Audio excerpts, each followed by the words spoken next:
Lecture du livre de l'Exode. En ces jours-là, un homme de la tribu de Lévi avait épousé une femme de la même tribu. Elle devint enceinte et elle enfanta un fils. Voyant qu'il était beau, elle le cacha durant 3 mois. Lorsqu'il lui fut impossible de le tenir caché plus longtemps, elle prit une corbeille de jonc qu'elle enduisit de bitume et de goudron. Elle y plaça l'enfant et déposa la corbeille au bord du Nil, au milieu des roseaux. La sœur de l'enfant se tenait à distance pour voir ce qui allait arriver. La fille de Pharaon descendit au fleuve pour s'y baigner, tandis que ses suivantes se promenaient sur la rive. Elle aperçut la corbeille parmi les roseaux et envoya sa servante pour la prendre. Elle l'ouvrit et elle vit l'enfant. C'était un petit garçon, il pleurait. Elle en eut pitié et dit « C'est un enfant des Hébreux ».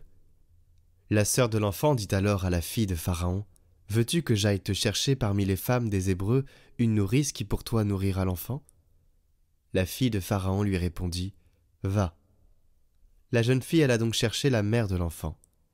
La fille de Pharaon dit à celle-ci « Emmène cet enfant et nourris-le pour moi. C'est moi qui te donnerai ton salaire. » Alors la femme emporta l'enfant et le nourrit. Lorsque l'enfant eut grandi, elle le ramena à la fille de Pharaon, qui le traita comme son propre fils. Elle lui donna le nom de Moïse en disant « Je l'ai tiré des eaux ». Or, vint le jour où Moïse, qui avait grandi, se rendit auprès de ses frères et les vit accablés de corvée. Il vit un Égyptien qui frappait un Hébreu, l'un de ses frères. Regardant autour de lui et ne voyant personne, il frappa à mort l'Égyptien et l'enfouit sous le sable. Le lendemain, il sortit de nouveau. Voici que 2 Hébreux se battaient. Il dit à l'agresseur « Pourquoi frappes-tu ton compagnon » L'homme lui répliqua « Qui t'a ainsi tué chef et juge sur nous?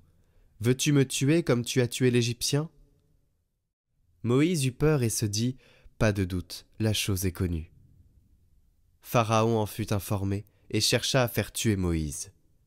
Celui-ci s'enfuit, loin de Pharaon, et habita au pays de Madian.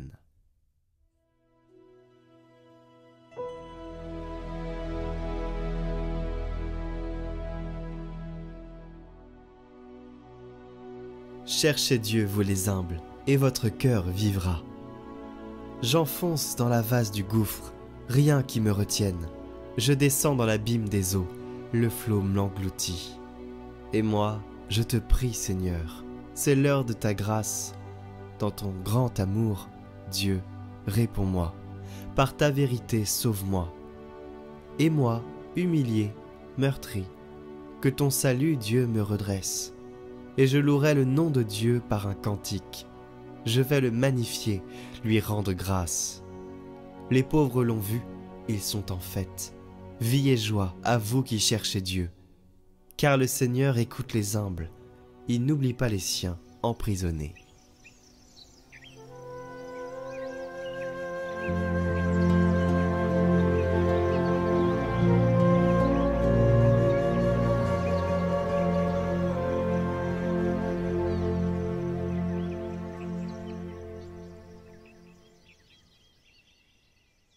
Évangile de Jésus-Christ selon saint Matthieu.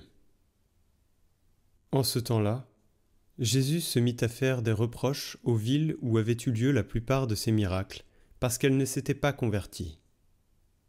Malheureuse es-tu, Chorazine! Malheureuse es-tu, Bethsaïde! Car si les miracles qui ont eu lieu chez vous avaient eu lieu à Tyr et à Sidon, ces villes, autrefois, se seraient converties, sous le sac et la cendre. Aussi, je vous le déclare, au jour du jugement, Tyr et Sidon seront traités moins sévèrement que vous. Et toi, Capharnaüm, seras-tu donc élevé jusqu'au ciel? Non, tu descendras jusqu'au séjour des morts. Car si les miracles qui ont eu lieu chez toi avaient eu lieu à Sodome, cette ville serait encore là aujourd'hui. Aussi, je vous le déclare, au jour du jugement, le pays de Sodome sera traité moins sévèrement que toi.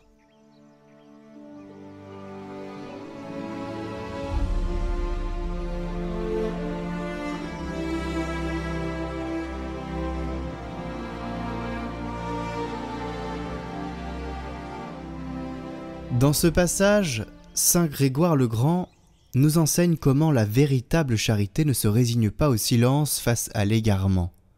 Il montre qu'une parole sévère, si elle vient de l'amour, peut devenir un instrument de salut. Je vous laisse méditer ce passage intitulé « Une semonce par zèle d'amour ». Et plût au ciel que votre âme fût à la place de la mienne. Je vous consolerai, moi aussi, par mes paroles, et je hocherai ma tête au-dessus de vous. Ma bouche saurait vous fortifier, et je remuerais mes lèvres comme si je vous épargnais. Quelquefois devant des esprits sans droiture, que ne peut redresser la prédication des hommes, il est nécessaire de leur souhaiter, en toute bonté, les fléaux de Dieu. Car si l'on en vient là dans le zèle d'un grand amour, ce n'est pas certes un châtiment que l'on demande pour l'égarer, mais une semonce. C'est une prière qui s'exprime ainsi plutôt qu'une malédiction. Il faut le remarquer, Job ne dit pas « Plût au ciel que mon âme fût à la place de la vôtre », car il n'aurait fait que se maudire lui-même s'il avait souhaité de devenir semblable à eux. Ce qu'il a voulu, c'est l'élévation de ceux auxquels il avait souhaité un sort semblable au sien. Or, nous consolons les esprits sans droiture au milieu des flagellations quand nous leur faisons voir que les coups du dehors affermissent en eux leur salut intérieur. Et nous hochons la tête quand nous infléchissons leur esprit, qui est la partie maîtresse de notre être vers la compassion. Et nous les fortifions au milieu des flagellations quand nous clamons la violence de leur douleur par la douceur de nos paroles. On trouve en effet des hommes qui, pour être fermés à la vie intérieure, se trouvent abattus par les coups du dehors jusqu'au désespoir. Ce qui fait dire aux psalmistes « Ils ne résisteront pas dans les malheurs ». Car seul est à même de résister au malheur extérieur celui qui demande toujours sa joie à son espérance intérieure. Saint Grégoire le Grand, dans son commentaire, pose une vérité âpre mais salutaire. Parfois, il faut que le malheur frappe pour que l'âme s'ouvre enfin à la lumière. Il ne s'agit pas de souhaiter le mal à l'autre, mais de demander par amour que Dieu ébranle ce cœur durci, comme un médecin brise un os pour le remettre droit. La vraie charité ne se tait pas devant l'aveuglement spirituel. Elle supplie Dieu de secouer l'homme, quitte à ce que ce soit par la douleur, pour qu'il revienne à la vie. C'est ce que fait Jésus dans l'Évangile.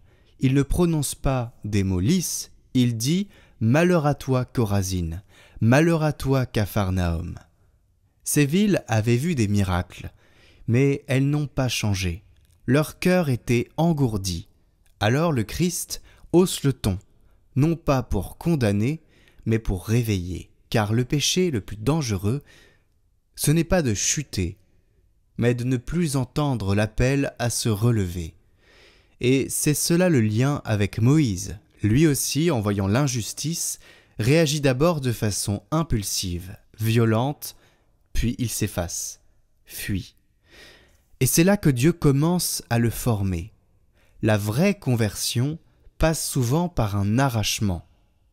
Saint Grégoire nous avertit, ceux qui sont fermés à la vie intérieure ne résistent pas dans l'épreuve. Car seul celui qui cherche Dieu comme refuge comprend que la souffrance peut être un outil de grâce. Job pleure, mais il supplie pour ceux qui l'écoutent. Il espère que leur malheur devienne leur réveil. À nous de faire pareil, secouer les âmes, non par jugement, mais par charité, par amour du ciel, même s'il faut d'abord passer par le feu.